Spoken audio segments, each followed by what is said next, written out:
Guys, it is so good to see you from what I can see of your faces. The blue part mask is good too. But seriously, to have you guys back in the building, it's awesome. If you're watching online, also good. You guys may have heard we've been slowly reopening our doors, had some trial services, and they've gone well so far. And next week, actually, we want to have a big kickoff, celebrate summer or the start of summer. So bring your friends, make sure you're here. You have to register, follow guidelines, all that stuff. But in the meantime, guys, you're here with us, and it's awesome. We missed you. Okay, so I don't know about you guys. I've been listening to a lot more podcasts recently, mainly because they make me feel smart, okay? I feel more informed. I'm more culturally relevant.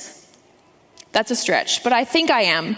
And at least when I get to hear people, smart people converse on podcasts, I feel like, okay, this is good. This is going to rub off on me. The only exception is, have you guys listened to those true crime, murder podcasts? Yes, you're all nodding yes. They put these scenarios in your head. If you walk through a forest now, that's where your body will be buried. It's just a reality. It's so real. Oh, it's terrible. Or underground parking garages. You're in the trunk of a car. Anyways, I can't do those, but I stick with podcasts that make me feel smart. And so I was recently listening to one where they were talking about happiness. What makes you happy? What is that secret sauce? How do you stay happy? This one guest being interviewed, she was a triple threat, okay? She was a cognitive scientist, she's a psychologist, and a professor at Yale University. Do you guys know what Yale University is? It's one of those top Ivy League places or universities in the States. Yeah. So she teaches there. And she also, she researches, and teaches a course at Yale on the study of happiness. And in her research, she's made some really interesting discoveries about our brain and how to be happy, things like that. But there was at one point during the podcast where she said something that it really caught me off guard. I was actually really surprised, and I rewinded it to make sure that I heard her right. Because she said, on this specific class on happiness, it has been the most popular class with the highest enrollment ever at Yale. And essentially, the very same class is offered at Harvard, also a big deal. Again, most popular class, highest enrollment they've ever had in history. And since COVID hit, like all universities, Yale, they put their courses online, of course, so their students could keep taking their courses. But they offered a couple of them for free, online, for anyone in the world to take. And this course on happiness was included in that. You could take it for free. And within the first 2 weeks, this class had 2 million people enrolled. It was insane. 2 million people for one class. So obviously, this leads to a bigger issue, I would say. We're desperate. We are desperate to know how to be happy. What is it going to take to be happy and then to stay happy? And when she unpacked more of this, the answers actually, they weren't that complicated.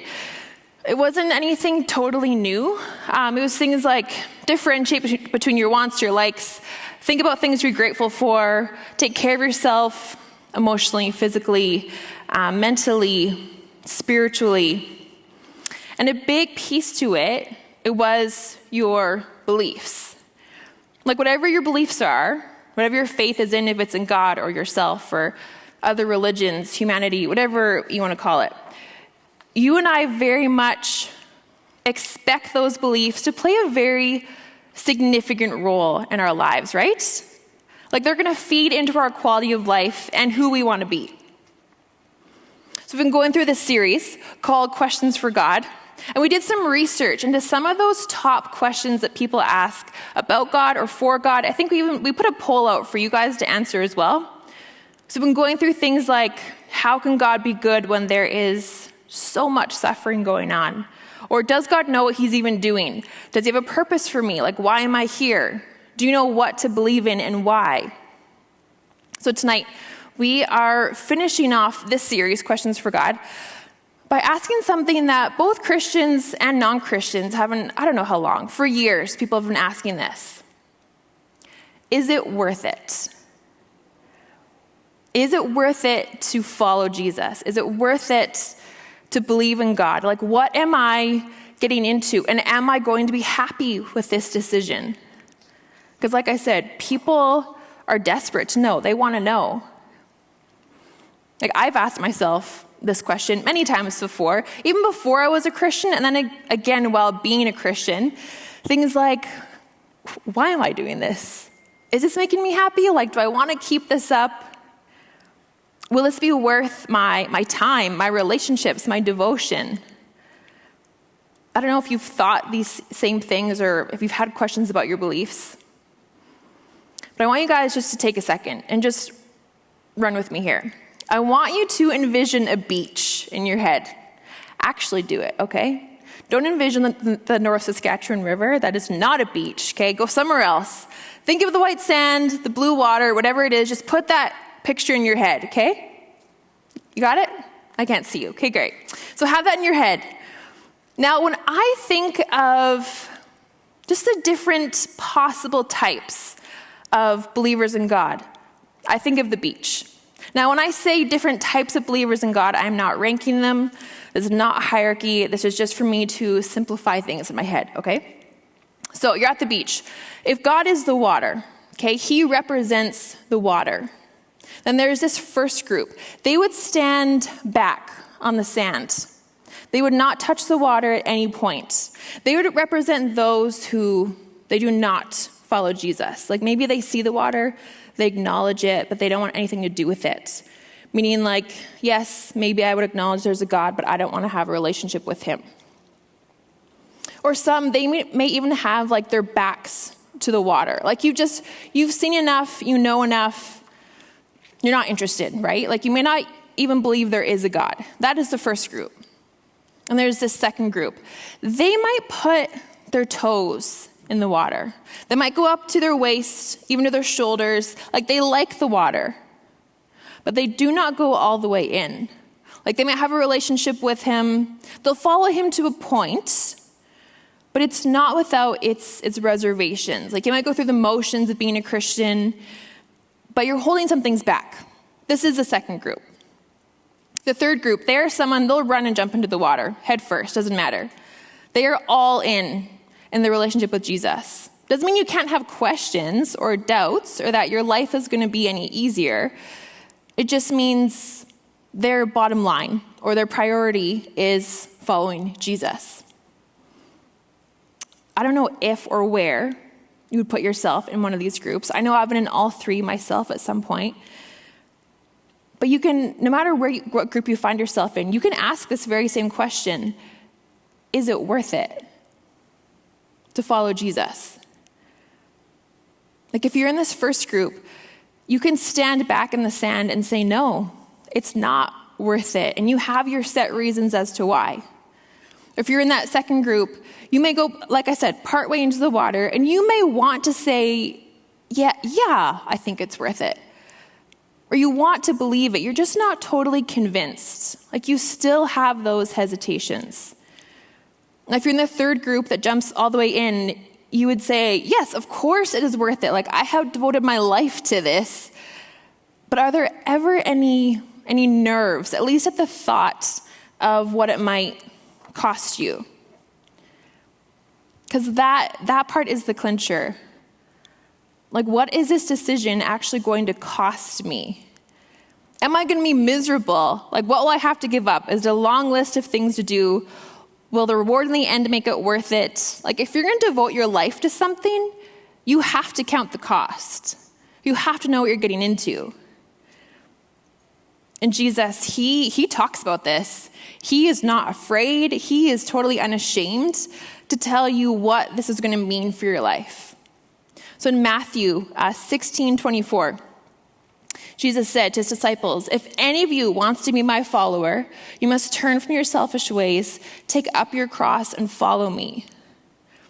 So in other words, like, you need to leave behind this entire life that you may want, full of your own selfish cravings or desires, because following him, it's this radical commitment and devotion. And in Mark chapter 9, Jesus is talking and he sounds kind of harsh, but he says things like, if your hand causes you to sin, cut it off. If your foot causes you to sin, cut it off. Or if your eye causes you to sin, gouge it out. I feel like I need to explain this one for a minute. So Jesus, he's not about self-amputation or mutilation. It's not part of the service.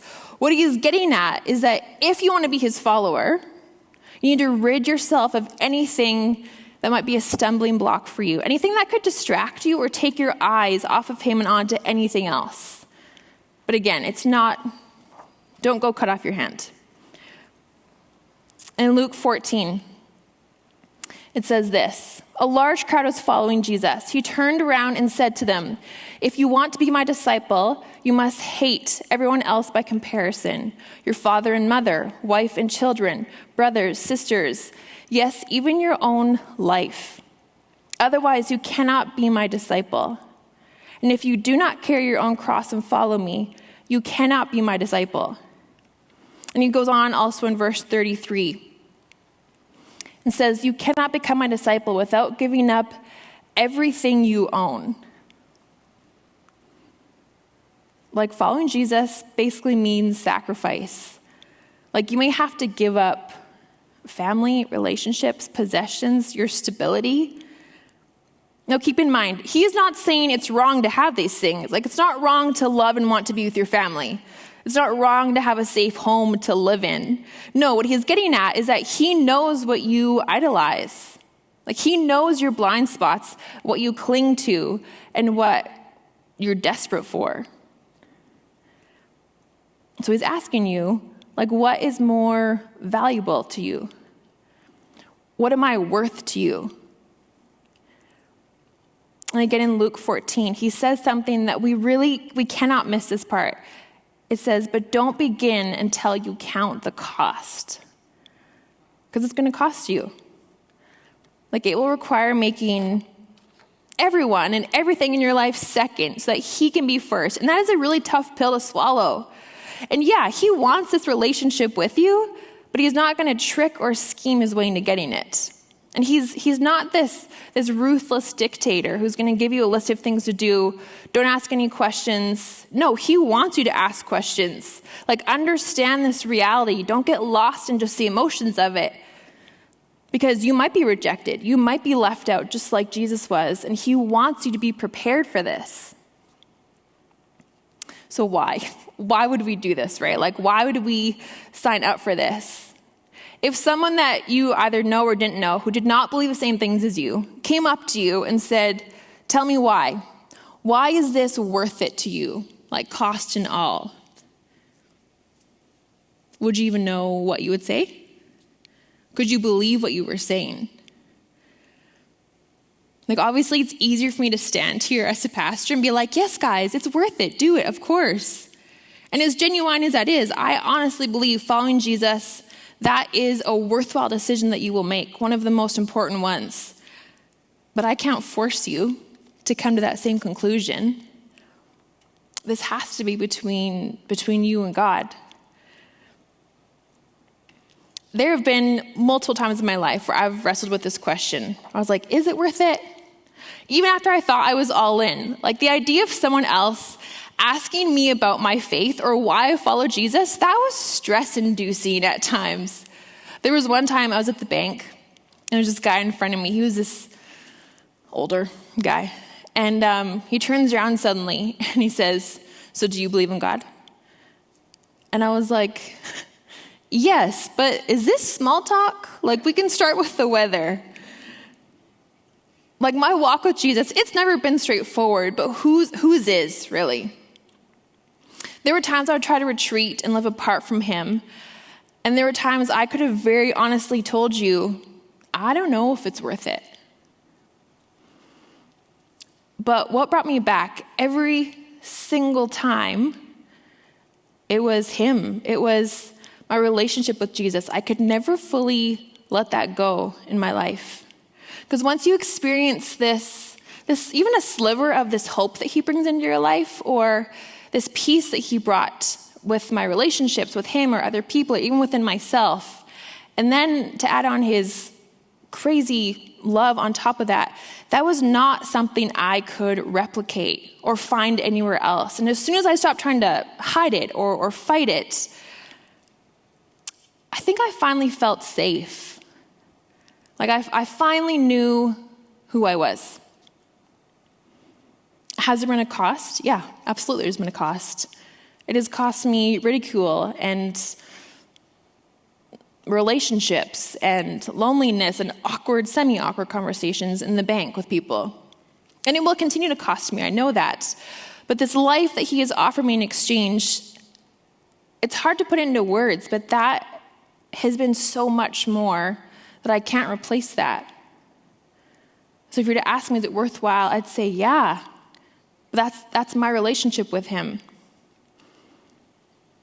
And Jesus, he talks more about this in John chapter 10. He says, I have come that they may have life and have it to the full. As another translation says, my purpose is to give them a rich and satisfying life. Like what he's saying is, if you would let go of this life that you were clinging to, that you're leading apart from me, and you would trust me, I will take you to a place that you cannot get on your own, you cannot imagine on your own. It will be full, it will be rich, and it will be satisfying. And he tells a story in Luke 15. It's called the parable of the lost sheep. And it talks about the story of the shepherd. He's watching over his flock of sheep, and just one goes missing. And it talks about how he will leave the 99 others to go find this one. And when he finds it, it talks about how happy he is. He will rejoice. He will celebrate over this one lost sheep. And he's saying, hey, I will fight for you. I'm going to protect you. You're never alone. You're never too far gone. I can always come find you and bring you back. And again in Romans 5, he says, when we were utterly helpless, Christ came at just the right time and died for us sinners. Now, most people would not be willing to die for an upright person, though someone might perhaps be willing to die for a person who is especially good. But God showed his great love for us by sending Christ to die for us while we were still sinners. Guys, like he has this crazy, irrational, abundant love that it's not petty, it's not conditional, it doesn't go away. And he's like, here's what I want to offer you. And there were a ton more examples I could give you, like so many more from the Bible, about how Jesus feels about you and I, and the lengths that he would go to show us that, including his death on the cross. Because he is all in. Like every single day, you are absolutely worth it to him. And he doesn't change his mind. So he's asking you the same question in return. Am I worth it to you? Does it show in your life, in the way that you live? So there's this challenge that I want to leave you guys with. Before you can honestly answer this question, is it worth it to follow Jesus? I want you guys to take a step back and first ask yourself, do you know him? If we go back to the beach for a second, put that image back in your head. And if you are someone, maybe you're in that first group, you're back on the sand, maybe you're not interested in a relationship with Jesus, whether you had just bad experiences with Christian or organized religions or whatever, it's just not for you. Whatever the reasons are, I would still ask you, do you know him? Like, have you spent time learning about who Jesus is before you write him off? Because one of the beautiful things about Jesus, he says, hey, you can come learn from me and get to know me before ever agreeing with me or even believing in me. If you're in the second group, maybe you just feel stuck in the middle and you're like, I don't know if I have what it takes. I don't know if I want to do this. Maybe you're just afraid. I'd ask you the same thing. Do you know him? Like, have you spent this time praying or talking to trusted people about those worries or hesitations that you have? Do you know him well enough to trust him? Because if you don't, you need to spend that time and learn about him so you can make a decision. Are you fully in or not at all? If you're here and you are in that third group, those that just went headfirst into the water, this question still applies to you. Do you know him like you claim to? Like, is there an area of your life where maybe God's asking you just let go and trust him, and you're not? Or something that you know that you need to do, but you're just not doing it? Do you know him like you claim to? Because the more you start to trust and experience him, I can say this honestly, the richer your life and your relationship with him is going to get. One of probably the most devout followers in the Bible, he wrote a lot of the New Testament, his name was Paul, and he said this in Philippians 3. He said, yes, everything else is worthless when compared with the infinite value of knowing Christ Jesus my Lord. For his sake, I've discarded everything else, counting it all as garbage, so I could gain Christ and become one with him.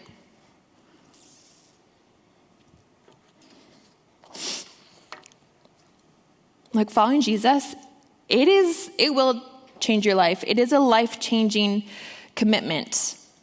But as much as it will change your life, you have to know it could be difficult. It will cost you. It could be unpopular. But yet he speaks throughout the entire Bible, and he's saying, hey, I want to give you life, and I want to give it to you in every way I can, one that satisfies your soul. But guys, it's up to you. You have to decide if you want to be all in with him. I know this is a lot to think through in your own life, and I don't want to leave you empty-handed. We have a really practical next step. No matter where you are in your relationship with Jesus, if you are new to him or you've had a relationship for a while, it's really worthwhile devotional. And you can access it. You just have to text the word NEXT to 555-888. It is not a way for us to spam you as a church. There are no strings attached. Like I said, it's just a really worthwhile devotional to start and to walk through with Jesus. So that's there. So use it. It's there for you guys to use. Because the worship team is going to come up and they're going to lead in some songs. But yeah, if you need to think, if you need to process, and take that time. And then we'll close after that. You guys can stand if you like. We're just going to sing a couple of songs here. It's so good to be together, hey? And for those of you who are online, we're thankful you're here.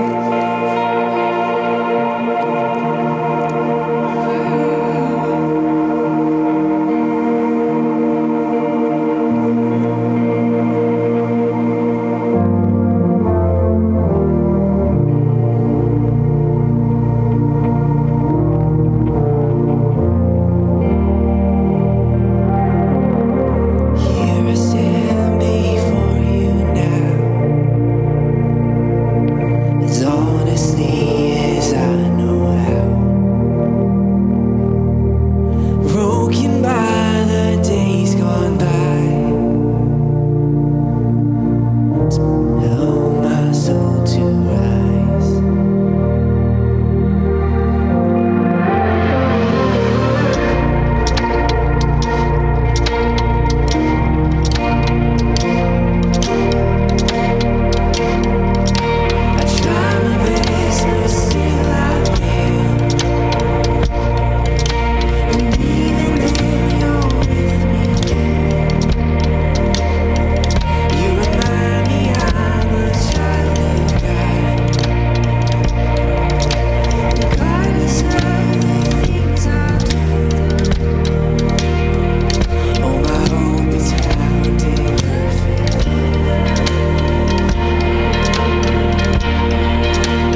just encourage you all to just open your heart to God. I know it's been a while since we've worshiped together, but just accept His love for you right now. Just release any of that anxiety or pain or confusion you're feeling. It's not hard, it's simple. Just let Him in. Lord, we thank you.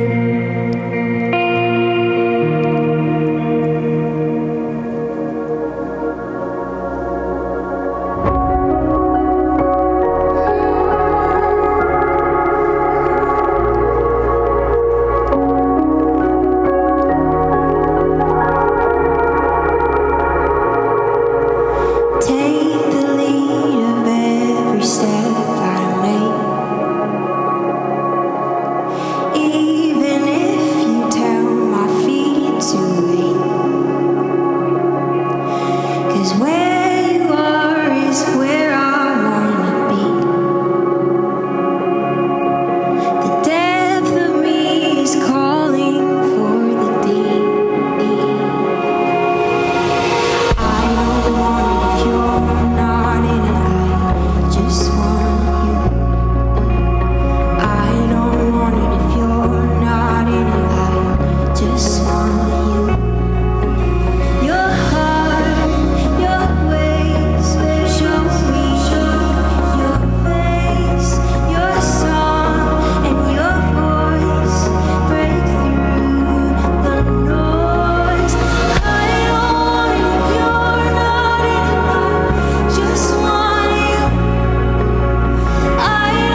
easy. You make it, like Jackson said, it's so simple. It's just so easy.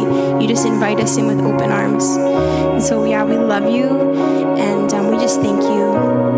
In Jesus' name, amen.